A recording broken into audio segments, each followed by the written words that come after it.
Good evening, and welcome to Restored Lore, your home for old, odd, and obscure stories. Tonight's story is The Yellow Cat by Wilbur Daniel Steele, first published in Harper's magazine in 1915. It's an absolutely riveting story with a very unexpected ending. Brief note before we begin that there is a character in the story who does not like another character, a man from China, and talks about him in a disparaging way. The author refrains from actually using any racial epithets and instead uses long dashes where such words might be. For ease of reading, I'll just say so-and-so in those spaces. Other characters don't share these beliefs, and it's just a few sentences that help set up the story, so please bear with this brief moment early on. Now, let's open our imaginations and begin.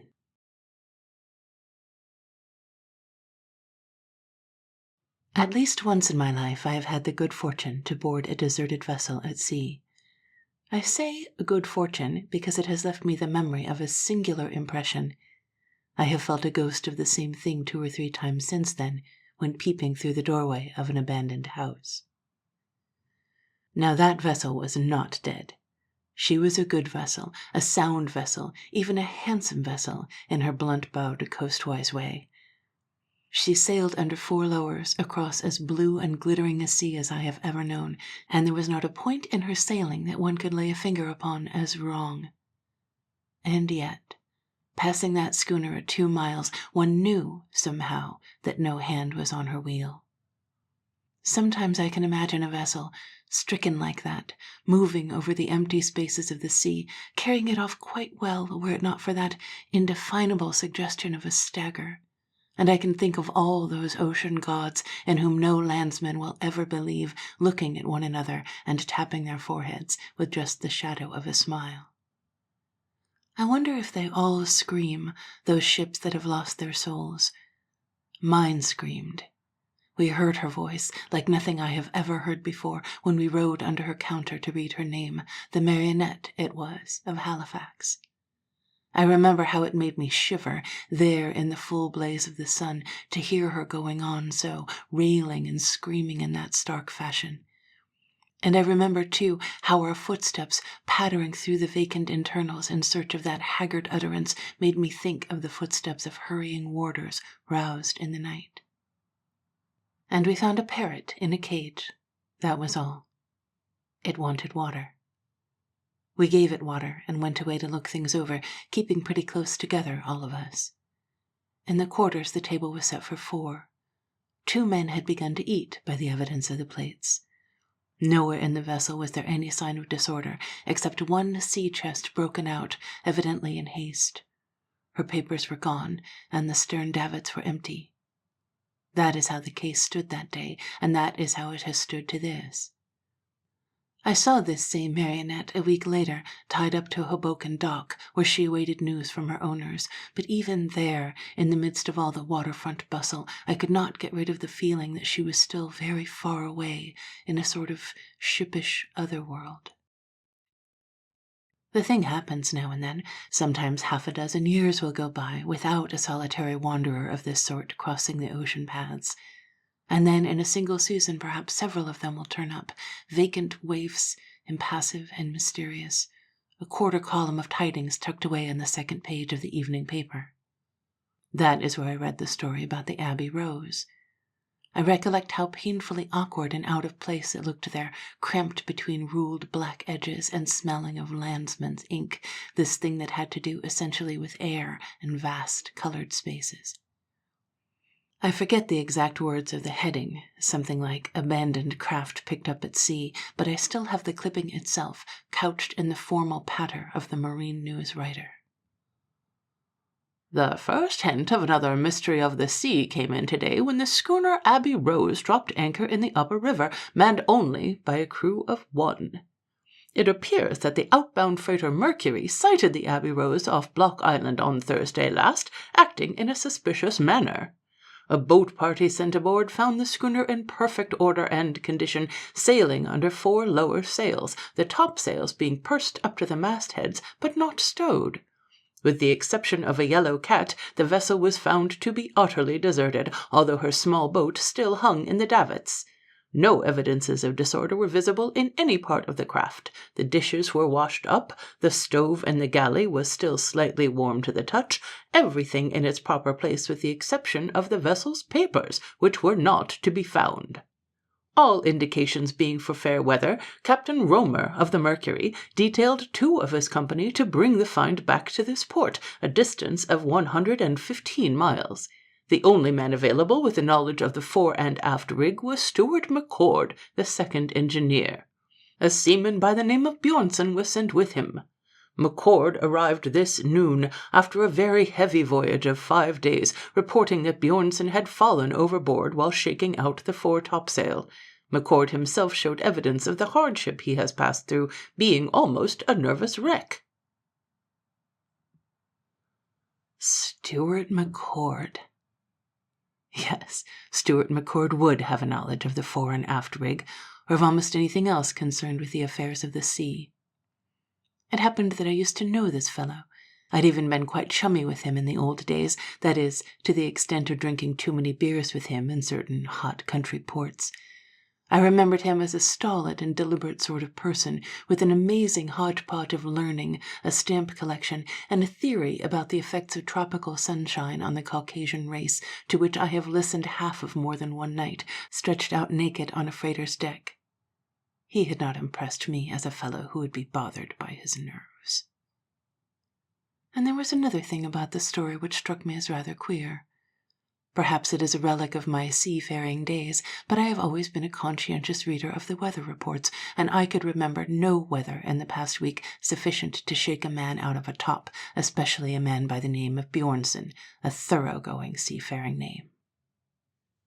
I was destined to hear more of this in the evening from the ancient boatman who rowed me out on the upper river. He had been to sea in his day. He knew enough to wonder about this thing, even to indulge in a little superstitious awe about it. No, sirree. Something happened to them 4 chaps. And another thing. I fancied I heard a seabird whining in the darkness overhead. A shape moved out of the gloom ahead, passed to the left, lofty and silent, and merged once more with the gloom behind. A barge at anchor, with the sea-grass clinging around her waterline. Funny about that other chap, the old fellow speculated. Bjornson, I believe he called him. Now that story sounds to me kind of... He feathered his oars with a suspicious jerk and peered at me. This McCord a friend of yourn? He inquired. In a way, I said. Well... He turned on his thwart to squint ahead. There she is, he announced, with something of relief, I thought. It was hard at that time of night to make anything but a black blotch out of the Abbey Rose. Of course I could see that she was pot-bellied, like the rest of her coastwise sisterhood, and that McCord had not stowed his topsails.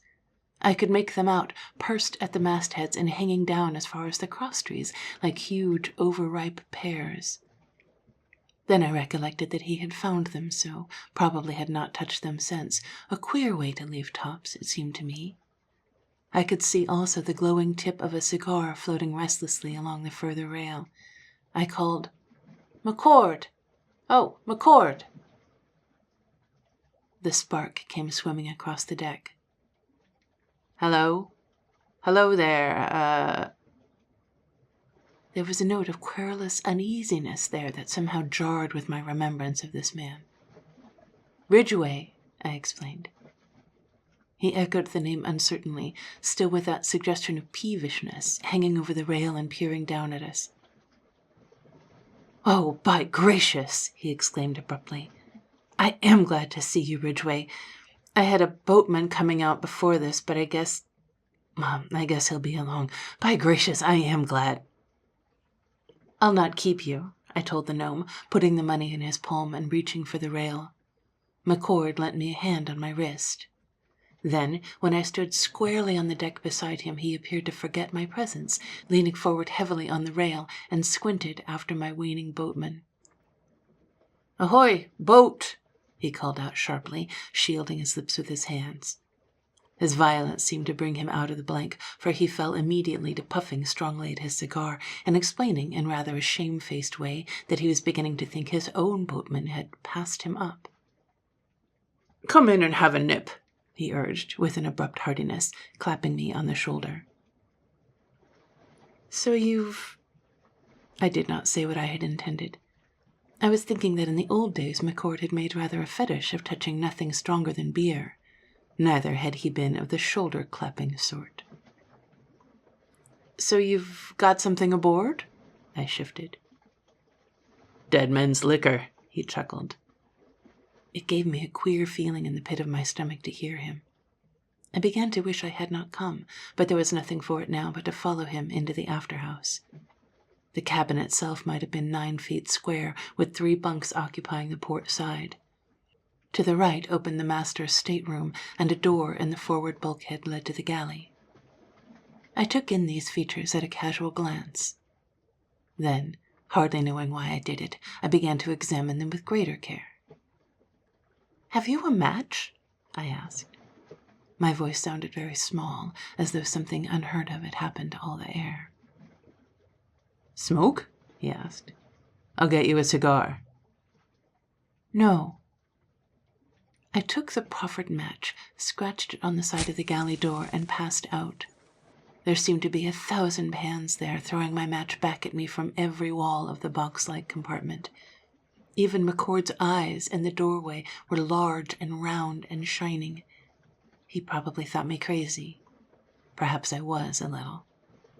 I ran the match along close to the ceiling and came upon a rusty hook a little aport of the center. "There," I said. "Was there anything hanging from this? Say, a parrot or something, McCord?" The match burned my fingers and went out. "What do you mean?" McCord demanded from the doorway. I got myself back into the comfortable yellow glow of the cabin before I answered, and then it was a question. "Do you happen to know anything about this craft's personal history?" "No. What are you talking about? Why?" "Well, I do," I offered. "For one thing, she's changed her name, and it happens this isn't the first time she's... Well, damn it all, 14 years ago I helped pick up this whatever she is off the Virginia Capes in the same sort of condition. There you are." I was yapping like a nerve-strung puppy. McCord leaned forward with his hands on the table, bringing his face beneath the fan of the hanging lamp. For the first time I could mark how shockingly it had changed. It was almost colorless. The jaw had somehow lost its old-time security, and the eyes seemed to be loose in their sockets. I had expected him to start at my announcement. He only blinked at the light. "I'm not surprised," he remarked at length. "After what I've seen and heard." He lifted his fist and brought it down with a sudden crash on the table. "Man, let's have a nip." He was off before I could say a word, fumbling out of sight in the narrow stateroom. Presently he reappeared, holding a glass in either hand and a dark bottle hugged between his elbows. Putting the glasses down, he held up the bottle between his eyes and the lamp, and its shadow, falling across his face, green and luminous at the core, gave him a ghastly look, like a mutilation or an unspeakable birthmark. He shook the bottle gently and chuckled his "dead men's liquor" again.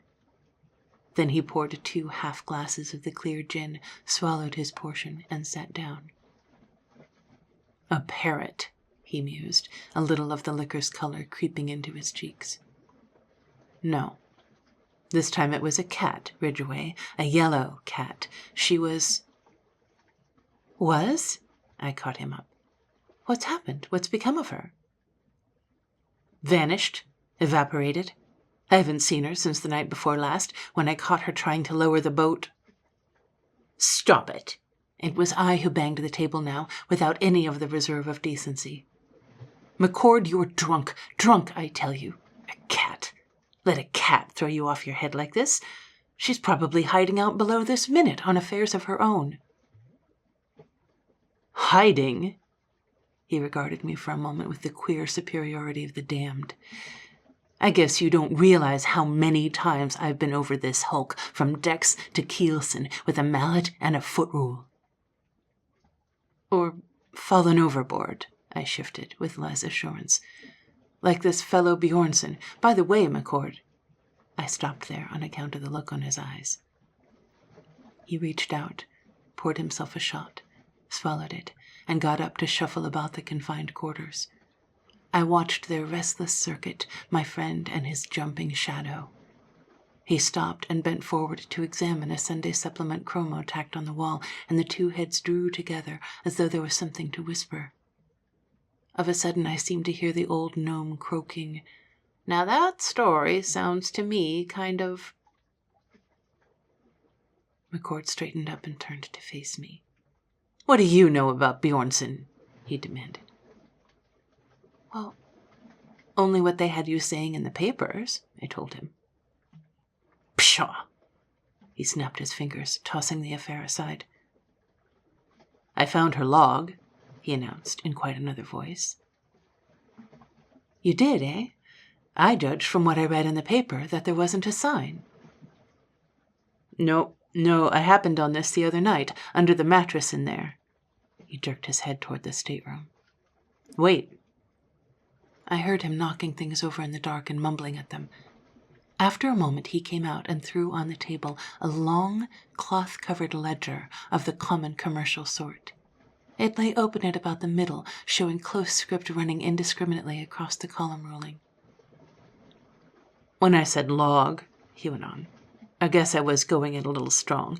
At least, I wouldn't want that sort of log found around my vessel. Let's call it a personal record. Here's his picture somewhere." He shook the book by its back, and a common Kodak blueprint fluttered to the table.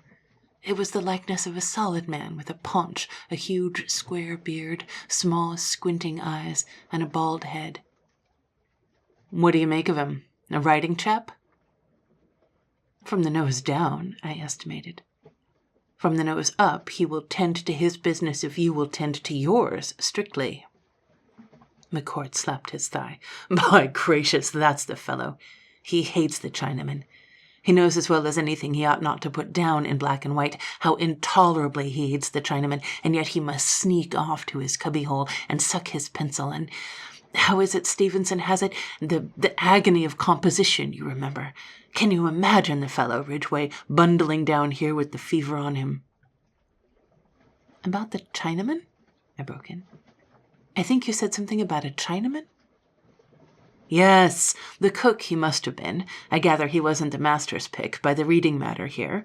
Probably clapped onto him by the owners, shifted from one of their others at the last moment, a queer trick. Listen."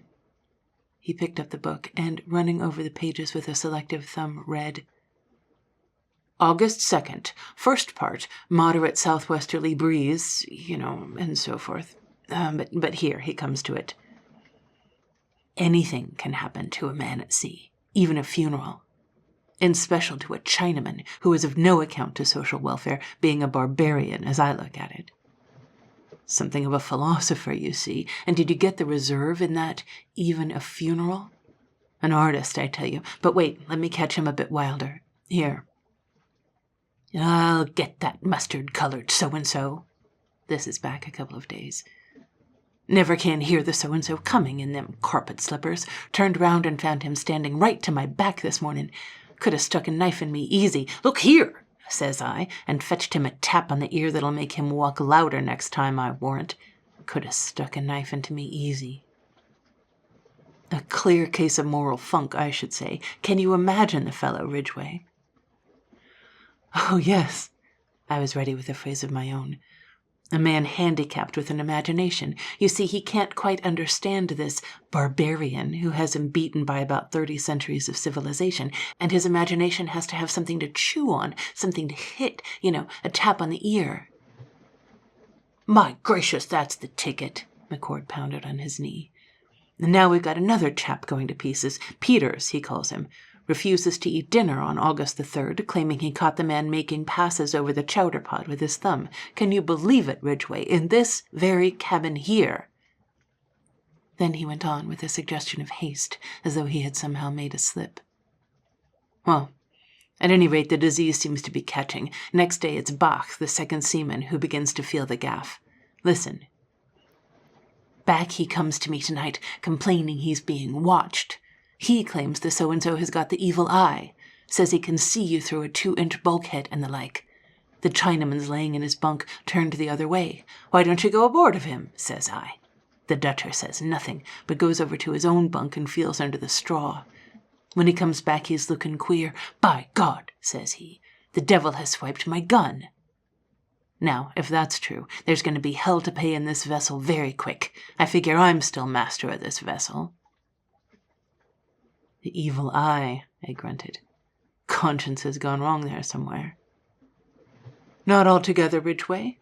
I can see that Chinaman peeking.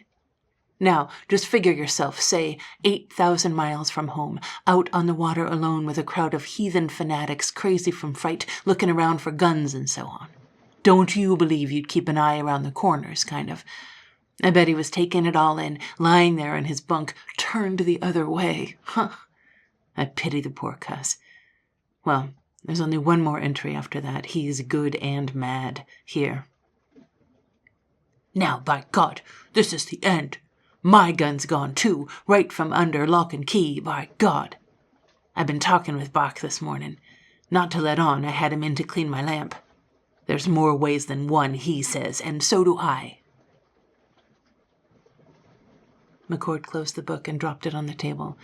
Finis, he said. The rest is blank paper. Well, I will confess I felt much better than I had for some time past. There's one mystery of the sea gone to pot at any rate. And now, if you don't mind, I think I'll have another of your nips, McCord. He pushed my glass across the table and got up, and behind his back his shadow rose to scour the corners of the room like an incorruptible sentinel. I forgot to take up my gin, watching him. After an uneasy minute or so, he came back to the table and pressed the tip of a forefinger on the book. Ridgway, he said, you don't seem to understand. This particular mystery of the sea hasn't been scratched yet, not even scratched. Ridgway! He sat down and leaned forward, fixing me with a didactic finger. What happened? Well, I have an idea the barbarian got them when it came to the pinch. And let the remains over the side? I should say. And they came back and got the barbarian and let him over the side, huh? There were none left, you remember. Oh, good Lord, I don't know. I flared with childish resentment at this catechizing of his, but his finger remained there, challenging. I do, he announced. The Chinaman put them over the side, as we have said. And then after that he died of wounds about the head. So, I had still sarcasm. You will remember, he went on, that the skipper did not happen to mention a cat, a yellow cat, in his confessions. McCord, I begged him, please drop it. Why in thunder should he mention a cat? True. Why should he mention a cat? I think one of the reasons why he should not mention a cat is because there did not happen to be a cat on board at that time. All right. I reached out and pulled the bottle to my side of the table. Then I took out my watch. If you don't mind, I suggested, I think we'd better be going ashore. I've got to get to my office rather early in the morning. What do you say? He said nothing for the moment, but his finger had dropped. He leaned back and stared straight into the core of the light above, his eyes squinting. He would have been from the south of China, probably. He seemed to be talking to himself. There's a considerable sprinkling of the belief down there, I've heard. It's an uncanny business, this transmigration of souls. Personally, I had had enough of it.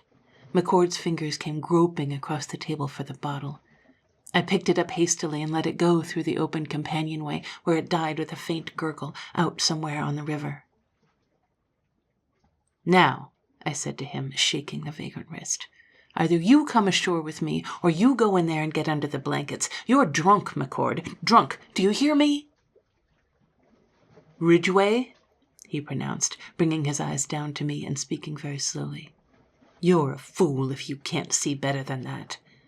I'm not drunk. I'm sick. I haven't slept but 3 nights, and now I can't. And you say... You..." He went to pieces very suddenly, jumped up, pounded the legs of his chair on the decking, and shouted at me, "And you say that! You landlubber! You office coddler! You're so comfortably sure that everything in the world is cut and dried. Come back to the water again and learn how to wonder and stop talking like a damn fool. Do you know what? Is there anything in your municipal budget to tell you where Bjornson went? Listen." He sat down, waving me to do the same, and went on with a sort of desperate repression. "It happened on the first night after we took this hellion. I'd stood the wheel most of the afternoon, off and on, that is, because she sails herself uncommonly well. I just put her on a reach, you know, and she carries it off pretty well." "I know," I nodded. "Well, we mugged up about 7 o'clock. There was a good deal of canned stuff in the galley, and Bjornson wasn't a bad hand with a kettle, thoroughgoing squarehead he was, tall and lean and yellow-haired with little fat, round cheeks, white mustache. Not a bad chap at all. He took the wheel to stand till midnight, and I turned in, but I didn't drop off for quite a spell. I could hear his boots wandering around over my head, padding off forward, coming back again. I heard him whistling now and again, an outlandish air. Occasionally I could see the shadow of his head waving in a block of moonlight that lay on the decking right down there in front of the stateroom door. It came from the companion. The cabin was dark because we were going easy on the oil. They hadn't left a great deal for some reason or other." McCord leaned back and described with his finger where the illumination had cut the decking. "There. I could see it from my bunk as I lay, you understand. I must have almost dropped off once when I heard him fiddling around out here in the cabin, and then he said something in a whisper, just to find out if I was still awake, I suppose. I asked him what the matter was. He came and poked his head in the door. 'The breeze is going out,' says he. 'I was wondering if we couldn't get a little more sail on her. Only I can't give it his fierce square-headed tang. How about the tops?' he suggested. I was so sleepy I didn't care, and I told him so. 'All right,' he says, 'but I thought I might shake out one of them tops, and then I heard him blow at something outside. Scat, you!' Then, 'This cat's going to set me crazy, Mr. McCord,' he says, following me around everywhere. He gave a kick, and I saw something yellow floating across the moonlight. It never made a sound, just floated. You wouldn't have known it ever lit anywhere, just like..." McCord stopped and drummed a few beats on the table with his fist, as though to bring himself back to the straight narrative. "I went to sleep," he began again. "I dreamed about a lot of things. I woke up sweating. You know how glad you are to wake up after a dream like that and find that none of it is so. Well, I turned over and settled to go off again, and then I got a little more awake, and I thought to myself it must be pretty near time for me to go on deck. I scratched a match and looked at my watch. That fellow must be either a good chap or asleep, I said to myself, and I rolled out quick and went above decks. He wasn't at the wheel. I called to him, 'Bjornson, Bjornson.' No answer." McCord was really telling a story now. He paused for a long moment, one hand shielding an ear and his eyeballs turned far up. "That was the first time I really went over the hulk," he ran on. "I got out a lantern and started at the forward end of the hold, and I worked aft, and there was nothing there. Not a sign, or a stain, or a scrap of clothing, or anything. You may believe that I began to feel funny inside. I went over the decks and the rails and the house itself, inch by inch. Not a trace. I went out aft again. The cat sat on the wheel box, washing her face. I hadn't noticed the scar on her head before, running down between her ears, rather a new scar, 3 or 4 days old, I should say. It looked ghastly and blue-white in the flat moonlight. I ran over and grabbed her up to heave her over the side. You understand how upset I was. And now you know a cat will squirm around and grab something when you hold it like that, generally speaking. This one didn't. She just drooped and began to purr and looked up at me out of her moonlit eyes under that scar. I dropped her on the deck and backed off. You remember Bjornsson had kicked her, and I didn't want anything like that happening. The narrator turned up to me with a sudden heat, leaned over, and shook his finger before my face. "There you go," he cried. "You, with your stout stone buildings and your policemen and your neighborhood church, you're so damn sure. But I'd just like to see you out there, alone, with the moon setting and all the lights gone tall and queer and a shipmate." He lifted his hand overhead, his fingertips pressed together, and then suddenly separated, as though he had released an impalpable something into the air. "Go on," I told him. I felt more like you do when it got light again and warm and sunshiny. I said bye to the whole business. I even fed the cat, and I slept a while on the roof of the house, I was so sure. We lay dead most of the day without a streak of air, but that night I hadn't got over being sure yet. It takes quite a jolt, you know, to shake loose several dozen generations. A fair, steady breeze had come along. The glass was high. She was staying herself like a doll, and so I figured I could get a little rest, lying below in the bunk, even if I didn't sleep. I tried not to sleep, in case something should come up, a squall or the like, but I think I must have dropped off once or twice. I remember I heard something fiddling around in the galley, and I hollered, "Scat!" and everything was quiet again. I rolled over and lay on my left side, staring at that square of moonlight outside my door for a long time. You'll think it was a dream, what I saw there. "Go on," I said. "Call this tabletop the spot of light, roughly," he said. He placed a fingertip at about the middle of the forward edge and drew it slowly toward the center. Here, what would correspond with the upper side of the companionway, there came down very gradually the shadow of a tail. I watched it streaking out there across the deck, wiggling the slightest bit now and then. When it had come down about halfway across the light, the solid part of the animal, its shadow, you understand, began to appear, quite big and round. But how could she hang there, done up in a ball from the hatch?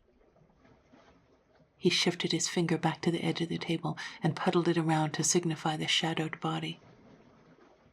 I fished my gun out from behind my back. You see, I was feeling funny again. Then I started to slide one foot over the edge of the bunk, always with my eyes on that shadow. Now I swear I didn't make the sound of a pin dropping, but I had no more than moved a muscle when that shadowed thing twisted itself around in a flash, and there on the floor before me was the profile of a man's head, upside down, listening, a man's head with a tail of hair. McCord got up hastily and stepped over in front of the stateroom door, where he bent down and scratched a match. "See?" he said, holding the tiny flame above a splintered scar on the boards. "You wouldn't think a man would be fool enough to shoot at a shadow?" He came back and sat down. "It seemed to me all hell had shaken loose. You've no idea, Ridgway, the rumpus a gun raises in a box like this. I found out afterward the slug ricocheted into the galley, bringing down a couple of pans, and that helped. Oh yeah, I got out of here quick enough. I stood there, half out of the companion, with my hands on the hatch and the gun between them, and my shadow running off across the top of the house, shivering before my eyes like a dry leaf. There wasn't a whisper of sound in the world, just the pale water floating past, and sails towering up like a pair of twittering ghosts, and everything that crazy color. Well, in a minute I saw it, just abreast of the mainmast, crouched down in the shadow of the weather rail, sneaking off forward very slowly, and this time I took a good, long sight before I let go. Did you ever happen to see black powder smoke in the moonlight? It puffed out perfectly round, like a big, pale balloon, this did, and for a second something was bounding through it, without a sound, you understand, something a shade solider than the smoke, and big as a cow it looked to me. It passed from the weather side to the lee, and ducked behind the sweep of the mainsail like that. McCord snapped his thumb and finger under the light. "Go on," I said. "What did you do then?" McCord regarded me for an instant from beneath his lids, uncertain. His fist hung over the table. "You're—" He hesitated, his lips working vacantly. A forefinger came out of the fist and gesticulated before my face. "If you're laughing, why, damn me, I'll—" "Go on," I repeated. "What did you do then?" "I followed the thing." He was still watching me sullenly. "I got up and went forward along the roof of the house so as to have an eye on either rail. You understand, this business had to be done with. I kept straight along. Every shadow I wasn't absolutely sure of, I made sure of, point blank. And I rounded the thing up at the very stern, sitting on the butt of the bowsprit Ridgway, washing her yellow face under the moon. And I didn't make any bones about it this time. I put the bad end of that gun against the scar on her forehead and squeezed the trigger. It snicked on an empty shell. I tell you a fact, I was almost deafened by the report that didn't come. She followed me aft. I couldn't get away from her. I went on and sat on the wheelbox, and she came and sat on the edge of the house facing me, and there we stayed for upwards of an hour without moving. Finally she went over and stuck her paw in the water pan I'd set out for her. Then she raised her head and looked at me and yowled. At sundown there'd been 2 quarts of water in that pan. You wouldn't think a cat could get away with 2 quarts of water in... He broke off and considered me with a sort of weary defiance. "What's the use?" He spread out his hands in a gesture of hopelessness. "I knew you wouldn't believe it when I started. You couldn't. It would be a kind of blasphemy against the sacred institution of pavements. You're too damn smug, Ridgway. I can't shake you. You haven't sat 2 days and 2 nights, keeping your eyes open by sheer teeth-gritting until they got used to it and wouldn't shut anymore. When I tell you I found that yellow thing snooping around the davits, and 3 bites of the boat fall loosened out, plain on deck, you grin behind your collar. When I tell you she padded off forward and evaporated, flickered back to hell and hasn't been seen since, then, why, you explain to yourself that I'm drunk. I tell you... He jerked his head back abruptly and turned to face the companionway, his lips still apart. He listened so for a moment, and then he shook himself out of it and went on. "I tell you, Ridgway, I've been over this hulk with a foot rule. There's not a cubic inch I haven't accounted for, not a plank This time he got up and moved a step toward the companion, where he stood with his head bent forward and slightly to the side. After what might have been 20 seconds of this, he whispered, "Do you hear?" Far and away down the reach, a ferry boat lifted its infinitesimal wail. And then the silence of the night river came down once more, profound and inscrutable. A corner of the wick above my head sputtered a little, that was all. "Hear what?" I whispered back. He lifted a cautious finger toward the opening. "Somebody. Listen." The man's faculties must have been keyed up to the pitch of his nerves, for to me the night remained as voiceless as a subterranean cavern. I became intensely irritated with him. Within my mind I cried out against this infatuated pantomime of his, and then, of a sudden, there was a sound. The dying rumor of a ripple somewhere in the outside darkness, as though an object had been let into the water with extreme care. "You heard?" I nodded. The ticking of the watch in my vest pocket came to my ears, shucking off the leisurely seconds, while McCord's fingernails gnawed at the palms of his hands. This man was really sick. He wheeled on me and cried out, "My God, Ridgway, why don't we go out?" I, for one, refused to be a fool.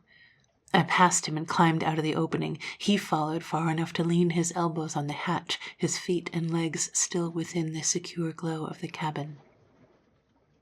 "You see, there's nothing." My wave of assurance was possibly a little overdone. "Over there," he muttered, jerking his head toward the shore lights. "Something swimming." I moved to the corner of the house and listened. "River thieves," I argued. "This place is full of—" "Ridgway, look behind you!" Perhaps it is the pavements, but no matter. I am not ordinarily a jumping sort. And yet there was something in the quality of that voice beyond my shoulder that brought the sweat stinging through the pores of my scalp even while I was in the act of turning. A cat sat there on the hatch, expressionless and immobile in the gloom.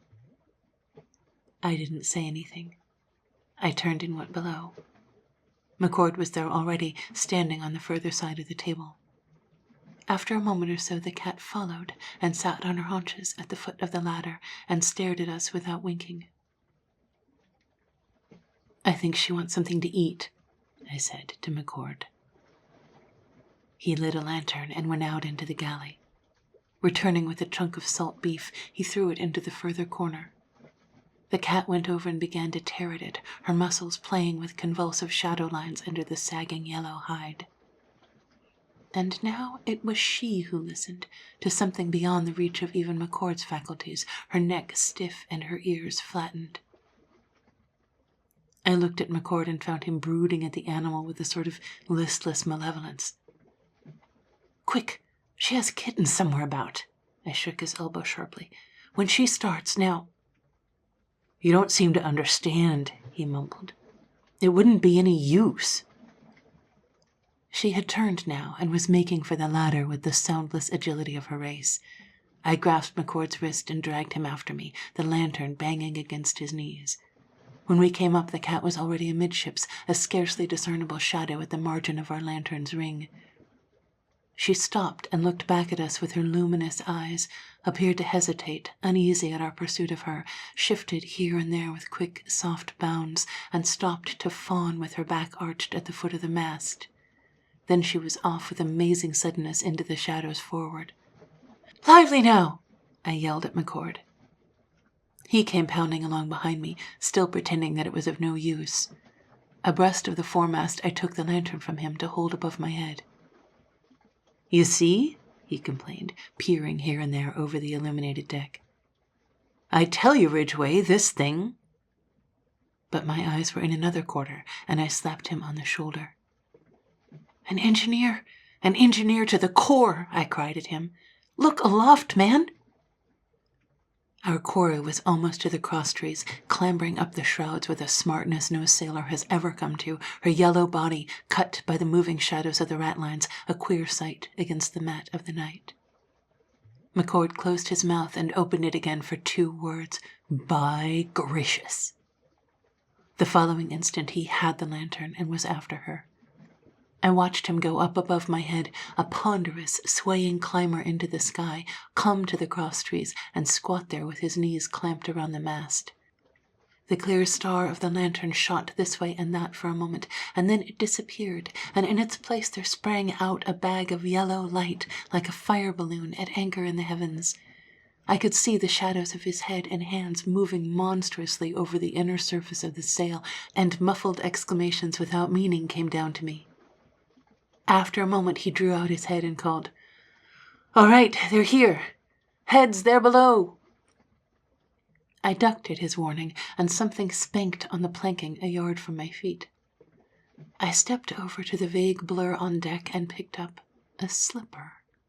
A slipper covered with some woven straw stuff and soled with a matted felt, perhaps a half-inch thick. Another struck somewhere abaft the mast, and then McCord reappeared above and began to stagger down the shrouds. Under his left arm he hugged a curious assortment of litter, a sheaf of papers, a brace of revolvers, a gray kimono, and a soiled apron. "Well," he said when he had come to deck, "I feel like a man who has gone to hell and come back again. You know, I'd come to the place where I really believed that about the cat. When you think of it, by gracious, we haven't come so far from the jungle after all. We went aft and below and sat down at the table as we had been. McCord broke a prolonged silence. I'm sort of glad he got away, poor cuss. He's probably climbing up a wharf this minute, shivering and scared to death. Over toward the gas tanks, by the way he was swimming. By gracious, now that the world's turned over straight again, I feel I could sleep a solid week. Poor cuss, can you imagine him, Ridgway? Yes, I broke in. I think I can. He must have lost his nerve when he made out your smoke and shinnied up there to stow away, taking the ship's papers with him. He would have attached some profound importance to them. Remember, the barbarian, 8,000 miles from home, probably couldn't read a word. I suppose the cat followed him, traditional source of food. He must have wanted water badly. I should say, he wouldn't have taken the chances he did. Well, I announced, at any rate, I can say it now. There's another mystery of the sea gone to pot. McCord lifted his heavy lids. No, he mumbled. The mystery is that a man who's been to sea all his life could sail around for 3 days with a man bundled up in his top and not know it. When I think of him peeking down at me and playing off that damn cat, probably without realizing it, scared to death. By gracious, Ridgway, there was a pair of funks aboard this craft. Oh, wow. I could sleep. I should think you could. McCord did not answer. By the way, I speculated, I guess you were right about Bjornson, McCord. That is, his fooling around with the foretop. Must have been caught all of a bunch, huh? Again, McCord failed to answer. I looked up, mildly surprised, and found his head hanging back over his chair and his mouth opened wide. He was asleep.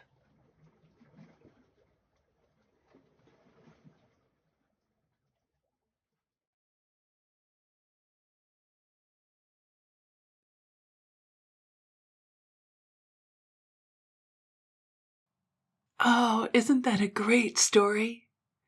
I was on the edge of my seat. I hope I read it in a way that gave you the same sense of suspense and surprise that I had. If you're like me, you want to go back and reread the whole thing from the beginning to unravel the mystery. Here's a recap. The Abbey Rose had a crew of 4, and the 3 white sailors started to hate the man from China and begin to threaten him. So he starts to hide their weapons, but eventually they attack him anyway, and somehow he defeats them and he tosses them into the water. Then he proceeds to sail the boat by himself, looking to find somewhere he can dock, to disappear without calling attention to himself. So, when the boat is spotted by the Mercury and they send over a boarding party, the Abbey Rose seems unoccupied even though the oven is still warm. He's hiding in that weirdly gathered topsail. So then he keeps hiding up there whilst McCord and Bjornson are sailing the boat, coming down at night to drink the water that they put out for the cat. Then Bjornson goes to climb the mast to mess with the sail, so he gets killed and tossed in the water too. So then it's just McCord on the boat, and they're getting closer to the shore, so the man from China keeps coming down the mast because he wants to lower the small boat from the davits and sail away by himself. Instead, McCord starts shooting at the cat because he thinks the cat is messing with the davits. And finally, as the boat is docked at the river and McCord and Ridgway are talking in the cabin, the man from China takes off his shoes and everything and sneaks down the mast and into the water and swims away, almost silently. This resolves everything but where the yellow cat came from, since it wasn't mentioned in the original journal, although it could have been there and just not be worth mentioning, and the mystery of the prior incident when the boat was called the Marionette and Ridgway found her also abandoned and screaming. Doesn't that passage just make you shudder? Incredible. I love how this story is written. I love this characterization of McCord, the way Ridgway notices his shadow, his finger, and how these descriptions and his own kind of interrupted, overlapping, strange dialogue paint a picture of who he is and what he's like even as the story is unfolding.